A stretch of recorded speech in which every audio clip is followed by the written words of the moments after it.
Hello one and all, this is Soulful Lordy, James Bullock, once again with another video game first impressions.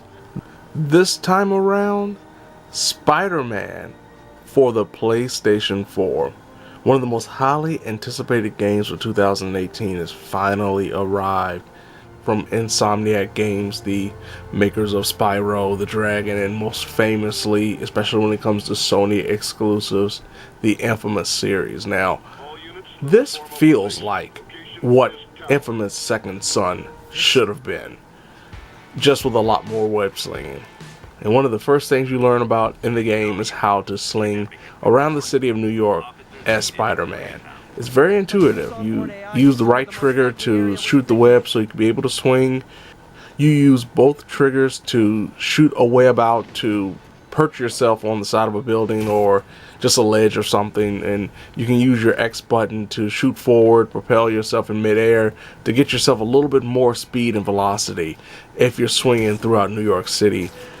It takes a little getting used to. It's not the most intuitive system initially, but it doesn't take long to get used to it, and once you do, it is a blast. Actually, it's a blast before you even get used to it. When it comes to the gameplay from a combat perspective, Spider-Man definitely has been influenced by the Batman Arkham series. Spider-Man can not only throw punches and kicks and throw his opponents around and even bring some gadgets into the fray, Spider-Man can also dodge. But unlike Batman, where he would parry and pretty much stun enemies and leave them wide open for a follow-up attack, dodging for Spider-Man is simply dodging for Spider-Man.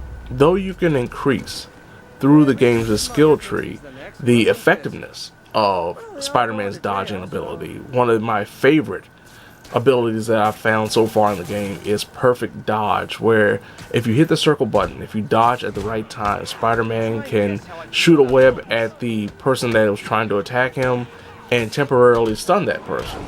And you don't want Spider-Man to get hit, because unlike Batman, unlike a lot of superhero games, Spider-Man isn't that strong. He can't take that much damage.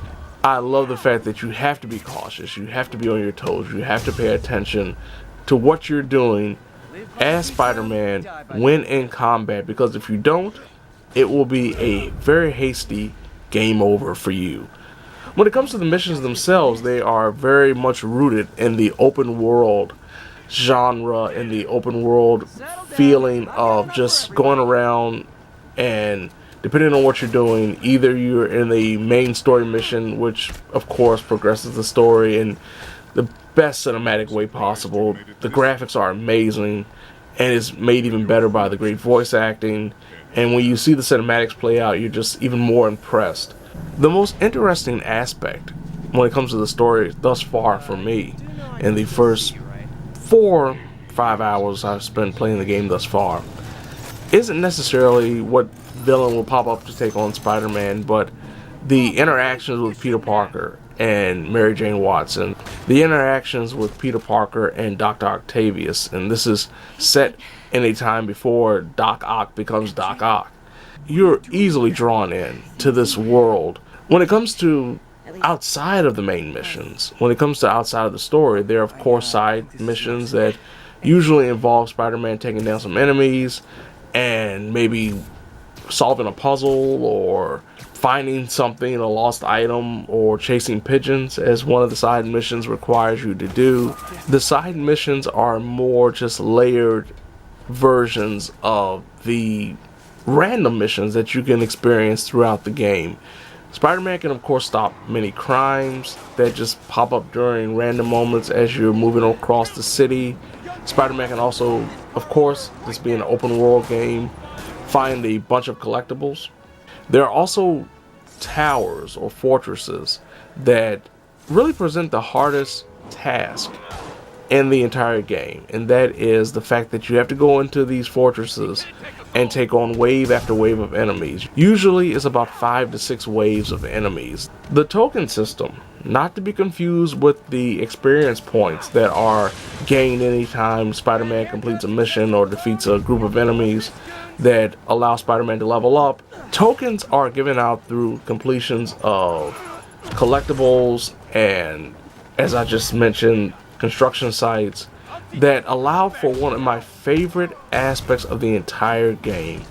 You can buy various suits in this game for Spider-Man, with each suit having a different type of ability. Some suits can take damage better than others. Some suits can use different maneuvers that you wouldn't have that are exclusive to that suit. I love that. I love the fact that you can also get various spider gadgets. If I have anything negative to say about the game, really it's the fact that no matter the difficulty, the game feels too easy once you start to get the hang of the combat. There are very few challenges after the first couple of hours that will make you say, man, I don't know if I can make it past this. All in all, thus far, I am loving Spider-Man for the PlayStation 4. I really am. I think it's easily, thus far to me, the best Spider-Man game that I've ever played. So there you have it. This has been Soulful Lordy, James Bullock, with another video game first impressions. Spider-Man for the PlayStation 4. Now, if you don't mind, I think I'm going to get my costume, put it on, run around the town, maybe try to jump onto a wall or two, and if I can, figure out how in the world is this radioactive spider beside me going to help me become superpowered so I can become the greatest soulful Spider-Man that has ever been.